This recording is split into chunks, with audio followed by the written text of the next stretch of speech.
Las primeras veces que escuchó la voz, Ana la ignoró. Era un susurro lejano, como el murmullo de un río que corre a lo lejos. Apenas perceptible, pero suficiente para que su piel se erizara. Estaba sola en casa, mirando hacia el vacío desde el acantilado que bordeaba la cabaña que había alquilado para descansar. Quería escapar del ruido de la ciudad, del agobio de su vida diaria. Pero ahora, el silencio se había vuelto más ruidoso de lo que jamás había imaginado. 8 segundos. Eso fue lo que tardó en escuchar la primera palabra clara. Salta.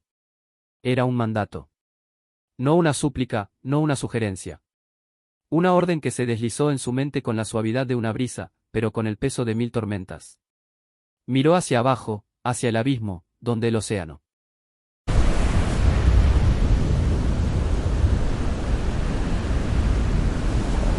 Chocaba contra las rocas con furia. El viento soplaba fuerte, pero no fue eso lo que la estremeció. Era la certeza de que esa voz no venía de fuera, sino de algún lugar profundo dentro de ella. Ana retrocedió de golpe, tambaleándose sobre sus propios pies.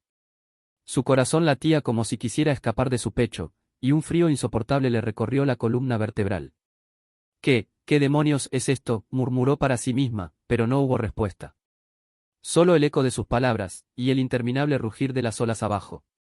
Cerró los ojos, apretándolos con fuerza, tratando de bloquear el sonido, pero la voz se hizo más fuerte. Salta, Ana. Es lo que quieres. Acaba con esto. La voz era seductora, calmada, como si conociera todos sus miedos, todas sus inseguridades. Y lo hacía. Ana había huido de su vida, de su carrera, de sus relaciones fallidas, de las constantes críticas que susurraban detrás de ella cada día.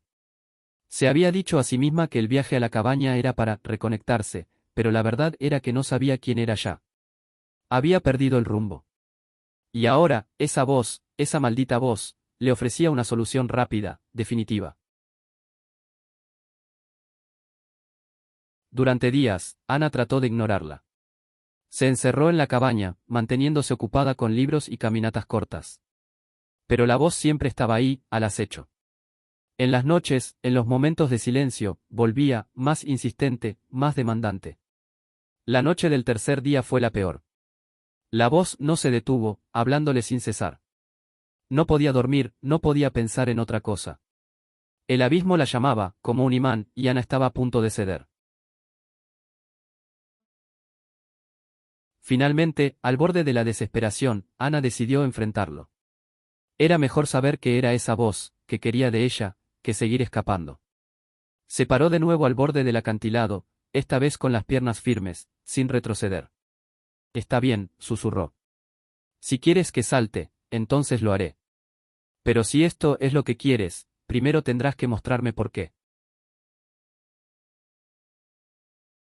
Y con un último respiro, Ana dio un paso al frente. El aire frío le cortó la piel mientras caía, pero el tiempo pareció detenerse. No hubo miedo. Solo una calma indescriptible mientras descendía hacia la oscuridad. La voz la acompañaba, susurrando cada vez más cerca, más real. Esto es lo que eres, Ana. Esto es lo que siempre has sido. Un fracaso, una cobarde. Las palabras mordían su alma, pero entonces, algo cambió. En lugar de sentir miedo, Ana comenzó a sentir otra cosa, rabia. ¿Cómo podía permitir que una simple voz, una idea plantada en su mente, definiera su valor?